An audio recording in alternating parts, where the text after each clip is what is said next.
ஆண்டவரும் இரட்சகருமாயிருக்கிற இயேசு கிறிஸ்துவின் விலையேற பெற்ற நாமத்தில் வாழ்த்துகிறேன். மீண்டும் இந்த காலை வேளையில் உங்களை சந்திப்பதில் மிகுந்த மகிழ்ச்சி அடைகிறேன். ஏசாயா புஸ்தகம் 40வது அதிகாரம் 11வது வசனம். நீ பயப்படாதே, நான் உன்னுடனே இருக்கிறேன். திகையாதே, நான் உன் தேவன். நான் உன்னை பலப்படுத்தி உனக்கு சகாயம் பண்ணுவேன். என் நீதியின் வலது கரத்தினாலே தாங்குவேன். ஆண்டவர் இந்த காலை வேளையில உங்களை பார்த்து சொல்லுகிற நல்ல வார்த்தை, நான் உன்னுடனே கூட இருப்பேன்.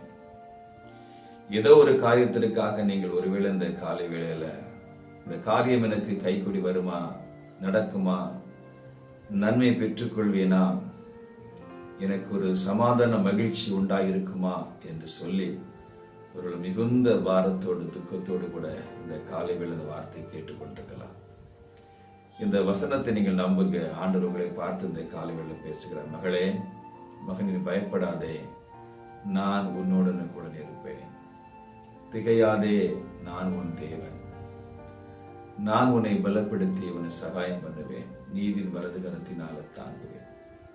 எத்தனையோ வாக்குத்தத்தமான வார்த்தைகளை, வசனங்களை ஆண்டவர் நமக்கு ஒவ்வொரு நாளும் தந்து கொண்டே தான் இருக்கிறார். நீங்கள் வார்த்தைகளை விசுவாசிக்கும் பொழுதுதான் அந்த வசனம், வார்த்தையானது உங்க வாழ்க்கையில கிரியை செய்ய முடியும். விதையானது அப்படியே இருந்த பலன் கொடுக்காது. அது மண்ணிலே மடியும் பொழுதுதான் பலனை கொடுக்கும். இந்த விதையாகிற வசனமானது விதைக்கப்படுகிறது. அந்த வசனத்தை கேட்கிறவர்கள் இருதயத்தில் ஏற்றுக்கொள்கிற 30, 60, 100 மடங்குமாக பலனை கொடுக்கிறார்கள்.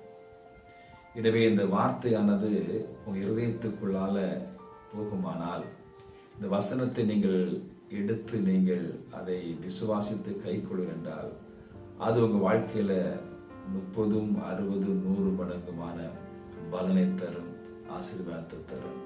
எனவே இந்த வார்த்தை கேட்டுக்கொண்டிருக்கிற அன்பு சகோதரனே, சகோதரியை சோர்ந்து போகாதீங்க.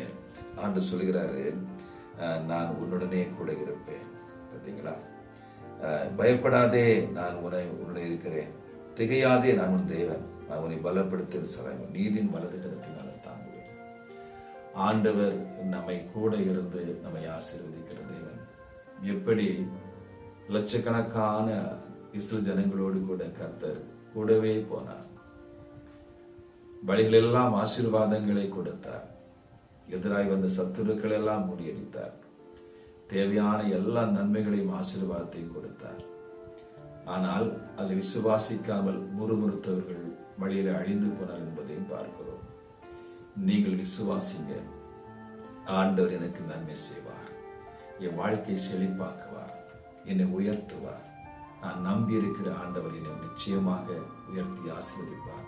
இந்த பிரச்சனையெல்லாம் எனக்கு மாறும், இந்த கடனெல்லாம் மாறும், இந்த கஷ்டமெல்லாம் நீங்கும் என்று விசுவாசித்து பாருங்க. நிச்சயமான ஆசீர்வாதத்தை ஆண்டவர் இன்றைக்கு உங்களுக்கும் குடும்பத்திற்கும் பிள்ளைகளுக்கு தந்து ஆசீர்வதிப்பார். நான் உங்களுக்காக ஜெபிக்கிறேன்.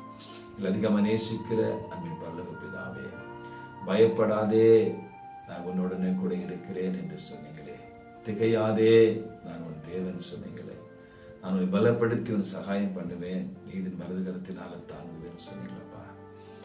அப்படியே இதை பார்த்து கொண்டிருக்கிற, கேட்டுக்கொண்டிருக்கிற ஒவ்வொருவருக்கும் செய்யுங்கப்பா. ஏதோ ஒரு காரியத்தினால பயந்து இந்த காரியம் கைக்குடி வருமோ என்று சொல்லி கலங்கி இருக்கிற உள்ளங்களை தேற்றவிட என்பதற்காக செபிக்கிறப்பா. கர்த்தர் எப்படி சில ஜனங்களோடு கூட நடந்தீரோ அப்படியே இந்த ஜனங்களோடு கூட நீர் இருக்க வேண்டும் என்பதற்காக நான் செபிக்கிறேன். நன்மையான காரியத்தை செய்வராக இயேசு கிறிஸ்து விலையேற பெற்ற நாமத்தில் செபிக்க நல்ல பிதாவே. ஆமேன், ஆமேன். God bless you. கர்த்தர் ஆசீர்வதிப்பார்.